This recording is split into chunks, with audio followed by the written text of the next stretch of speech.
Hello viewers and welcome to Review Information. In this video I will show you how to change language in WeChat.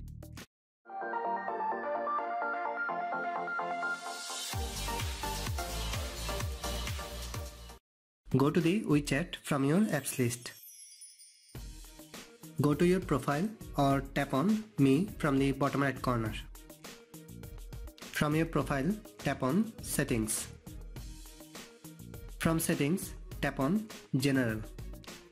In the General settings, you can find the first option, Language. Tap on this. Here you can see a list of languages. Select your desired language.